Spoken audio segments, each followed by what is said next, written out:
Selon l'islam, l'être humain n'est pas seulement un corps à satisfaire, mais une âme à élever, qu'il le domine, mais pour qu'il apprenne à les maîtriser, car la vraie dignité de l'homme réside dans le contrôle de soi. Et lorsque la sexualité est sortie de son cadre naturel et sacré, elle cesse d'être une source de construction pour devenir une source de déséquilibre. Et c'est pourquoi le Coran loue ceux qui préservent leur chasteté et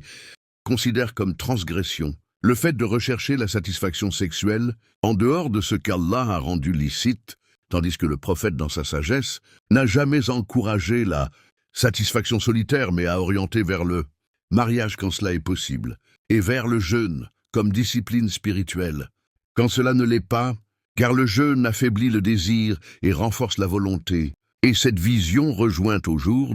ce que la science moderne observe sur le fonctionnement du cerveau humain, car les neurosciences montrent que la répétition de plaisirs rapides, faciles et solitaires stimule de manière excessive le système de récompense, libérant de fortes quantités de dopamine sans effort, sans construction réelle, ce qui finit par désensibiliser le cerveau, rendant les plaisirs simples de la vie fades, diminuant la motivation, la concentration, la patience et la capacité à fournir un effort prolongé, et plus l'individu s'habitue à ce schéma, plus il cherche à répéter l'acte, non par désir réel, mais pour soulager un malaise intérieur, un stress, une solitude ou un vide existentiel, ce qui correspond exactement à ce que l'islam décrit comme l'emprise du nafs, lorsque celui-ci n'est pas discipliné par le rappel d'Allah, car le péché répété n'est pas seulement un acte isolé, mais un processus qui noircit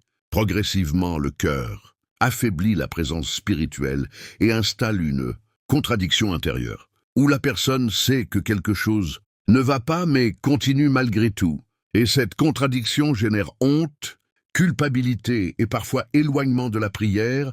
non pas parce qu'Allah rejette le serviteur, mais parce que le serviteur finit par se sentir indigne et se cache. Tandis que scientifiquement, on observe que les comportements compulsifs créent des boucles d'habitude profondes dans le cerveau,